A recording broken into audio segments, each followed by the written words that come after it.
Saya mendahului untuk kesempatan pertama ini memaparkan tentang kegiatan padat karya yang dilaksanakan oleh Dinas Tenaga Kerja di tahun 2026. Mengapa kami memilih kesempatan pertama? Karena di tahun ini kami akan direncanakan paket yang akan dilaksanakan cukup banyak. Ada 140 paket. Itu rencananya, mohon doanya semoga semuanya lancar, bisa terlaksana semua dengan baik begitu ya. 144 paket ini ada beberapa sumber dana. Yang pertama adalah dari APBD reguler, kemudian dari Pokir APBD, dan yang kedua adalah dari BKK Pokir Provinsi. Dari BKK Pokir Provinsi ini sendiri ada 110 lokasi, yang paling banyak dari BKK Provinsi.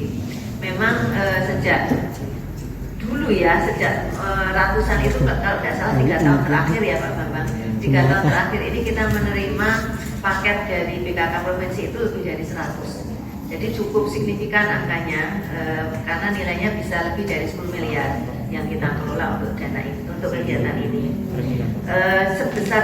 Makin besar nilainya, makin besar pula cakupan kegiatan ini bagi masyarakat. Jadi untuk tahun 2026 ini, andaikan semuanya terencana dengan lancar, kita akan bisa mengcover 5.024 pekerja. Jadi cukup banyak ya, 5.024 ini adalah tenaga-tenaga yang berasal dari masyarakat Sleman, harus masyarakat Sleman, dan karena padat karya ini adalah pada prinsipnya adalah bansos begitu, maka tentu sasarannya adalah pekerja atau masyarakat penganggur, setengah penganggur, dan masyarakat miskin. Jadi meskipun mungkin teman-teman sudah pernah mendengar ya padat karya itu apa. Padat karya itu kan membangun infrastruktur sederhana yang dilaksanakan secara bersama-sama. Di masyarakat kita sebagian besar mungkin ada yang masih berpikir bahwa padat karya itu gotong royong yang dibayar begitu. Tetapi tidak seperti itu juga gitu. Memang prinsipnya padat karya itu adalah bansos, tetapi bansos di sini tidak hanya ngasih bantuan selesai, tidak. Tetapi bansos ini adalah bansos yang berkarya, menghasilkan karya. Jadi kita memberikan bansos kepada masyarakat yang berhak tadi ya, penganggur, setengah penganggur, dan miskin, tetapi mereka juga memberikan karya, memberikan tenaga mereka untuk membangun wilayahnya melalui infrastruktur yang sudah kita tetapkan. Jadi tidak ansih hanya menerima bantuan saja. Ini prinsip padat karya seperti itu, sehingga kalau kemudian dikatakan gotong royong yang dibayar, ya enggak juga. Karena apa? Karena karya yang mereka hasilkan pun juga kita pantau. Jadi sejak dari perencanaan, pelaksanaan, semuanya kita kawal. Jadi bukan kemudian semata hanya membuat sesuatu yang tidak terpantau kualitasnya gitu. Sejak tahun 2022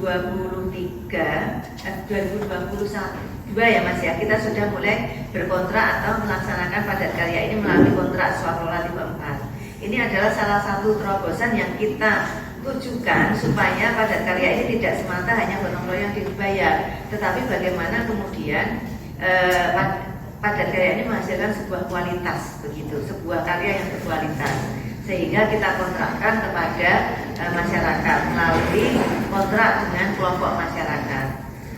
Kontrak ini sudah diatur ya melalui Perpres pengadaan barang jasa, baik dari 16/2008 sampai ke perubahannya yang terakhir 40 kalau tidak salah 40/2025. Nanti teman-teman bisa cek, mungkin saya salah menyebutkan nomor dan tahun, bisa dicek dulu. Nah ini sudah ada payung hukumnya di sana, ketentuan bagaimana kita berkontrak dengan kelompok masyarakat. Jadi insya Allah kontrak yang kami laksanakan ini dari sisi regulasi sudah terlindungi, dan tujuannya pun juga sesuai dengan tujuan dari disusunnya Perpres tadi, menjaga kualitas proses pelaksanaan pekerjaan di pemerintahan gitu.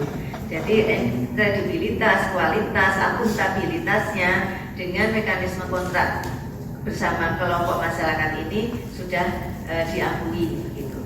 Diakui secara regulasi, hanya bagaimana kemudian kita melaksanakannya, kita mengawasi pelaksanaannya sehingga semuanya sesuai dengan target kita. Kemudian berikutnya adalah jenis-jenis pekerjaan yang dilaksanakan. Tadi kalau di depan saya sampaikan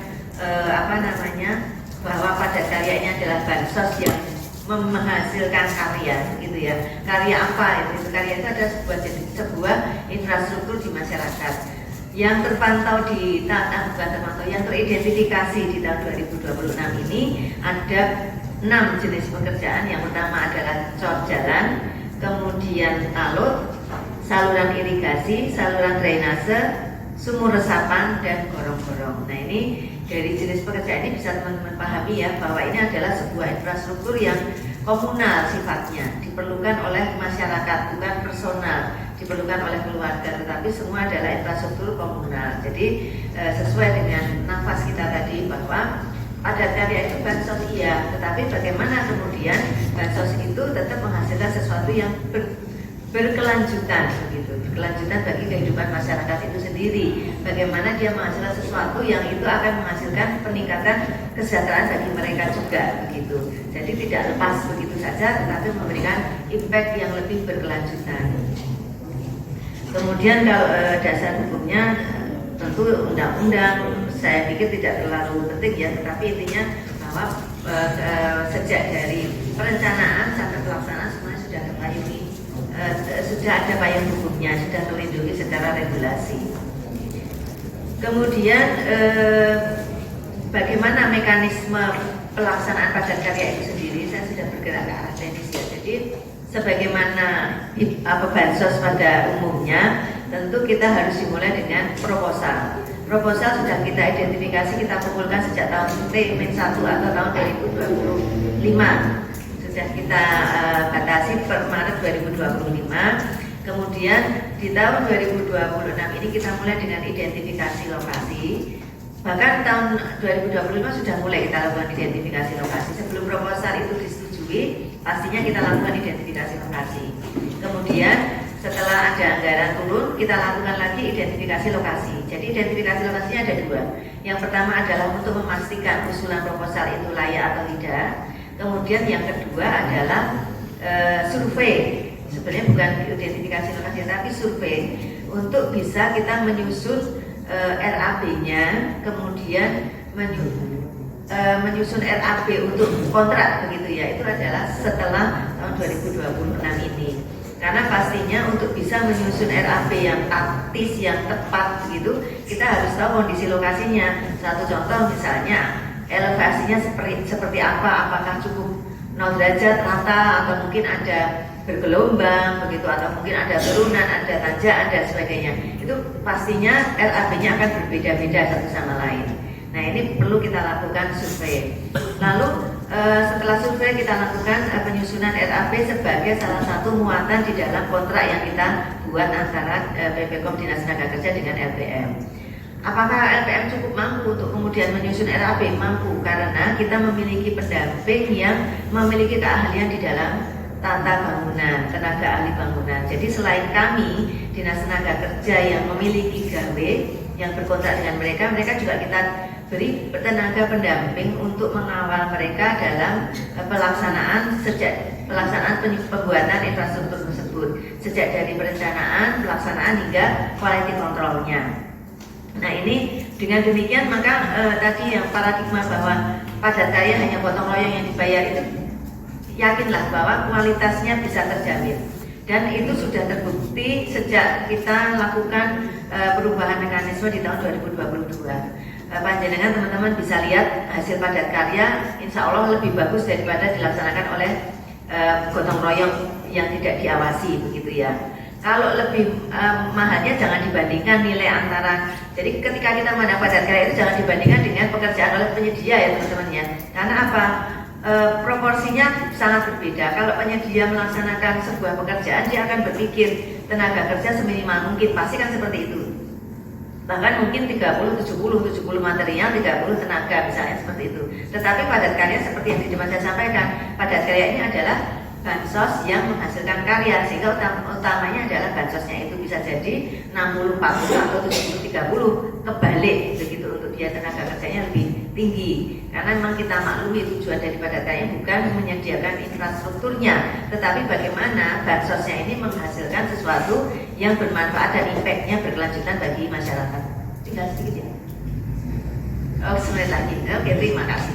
Jadi seperti itu. Kemudian di dalam kontrak nanti kita akan adakan juga pembagian tugas gitu ya, antara LPM, Dan intinya ada hak dan kewajiban mereka, termasuk pembagian tugas dengan pendamping. Bahwa LPM itu ya sebagaimana kontrak yang lain, dia wajib ketika kontrak itu pasti ikat hak dan kewajiban. Pelaporan juga harus mereka lakukan sejak dari perencanaan, pelaksanaannya, kemudian pengawasannya harus dilaporkan secara utuh, termasuk pembelanjaannya. Tadi saya di depan sudah menyampaikan kredibilitas, akuntabilitas kita kedepankan, sehingga pada saat LPMK itu menyusun laporan pun dia juga harus bisa mempertanggungjawabkan penggunaan anggaran yang kita berikan. Sekalipun itu bansos, tetapi tetap akuntabilitas kita kedepankan. Sehingga bagaimana kemudian bansos itu bisa terbagi dengan baik dan kualitas dari infrastruktur yang dihasilkan juga dihasilkan hasil yang baik. Tidak kemudian dana kita itu terselewengkan gitu ya, tetapi kita harus menjamin bahwa dana itu tersalurkan secara maksimal. Dan faktanya kebanyakan infrastruktur yang dihasilkan itu lebih dari yang kita targetkan gitu. Karena apa? Karena tumbuh handak beni dari diri mereka. Ketika nanggung kurang, mereka akan mencukupi dengan dana mereka sendiri. Nah, ini perbedaannya dengan kita serahkan ke pihak ketiga. Jadi sangat banyak yang sudah kita dapatkan bahwa nyatanya nilai infrastruktur yang terbangun itu lebih besar daripada nilai bahan yang kita berikan kepada mereka. Ini salah satu keunggulan dari kegiatan padat karya.